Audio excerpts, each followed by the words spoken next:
I'm Brian Winnikinson. We are at the NAFB Washington Watch event, and our broadcast being brought to you in part by Annabis Silo of Durand, the Animal Wellness Center of Buffalo Valley, the Ann Thompson Insurance Agency, your American Family Insurance Agent of Mondovi, AMPI, and Growth Energy. Joining us right now is John Doggett. He's Vice President of Public Policy with the National Corn Growers Association, and today we're going to talk about some GMO labeling legislation. And John, thanks for joining us. Minnesota just is on their state legislature. They're talking about this.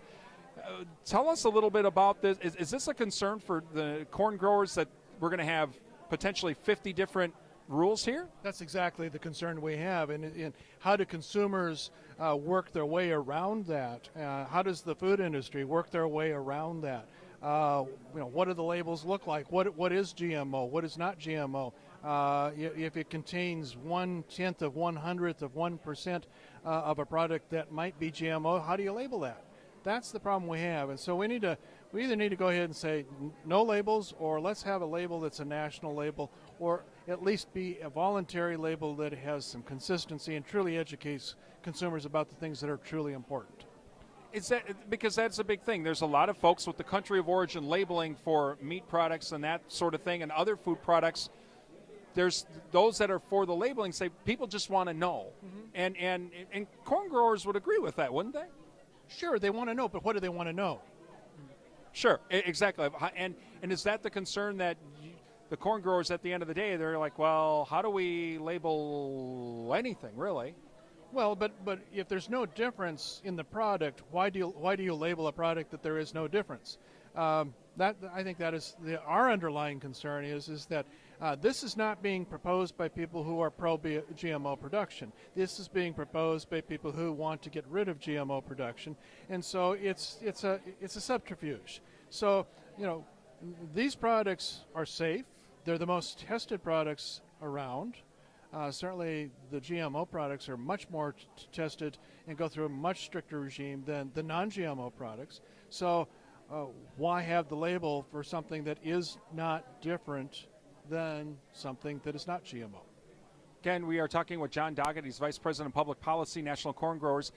Now, there's folks that are, again, that would say there's no really reason for labeling because we've been we've been modifying crops for hundreds of years, thousands of years, they would say. They'd say any hybrid's been genetically modified, and that does kind of make some sense, doesn't it? Well, unfortunately, when this technology came about, they used GMO, they used bioengineered.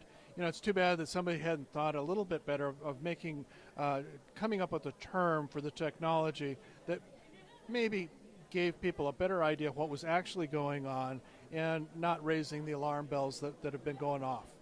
Is that also something that corn growers, your organization, kind of looking back going, kind of wish we had done maybe when this was starting to come out, a little bit of better education for the consumer? Because that's where some of this is coming from, is consumers are just afraid and they really may not need to be afraid?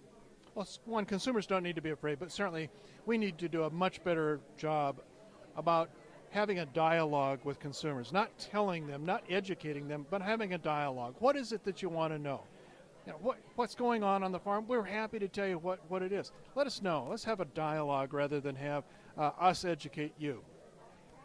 Is the organization hoping that, obviously, again, states like Minnesota starting something, and California and on, where we have all these different rules, looking at we're going to have some type of a federal one-size-fits-all type things, because otherwise the 50 different rules just isn't going to work. Well, we're supporting legislation that was recently introduced in the House of Representatives that provides for a voluntary label, but says we're not going to have state labels.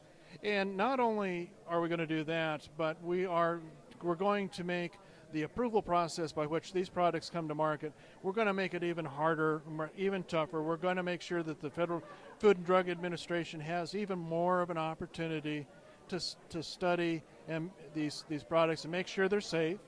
We know that they are, but let's make sure that we can say to the consumer, look, here are all the entities that are investigating this, looking into this. This product is safe.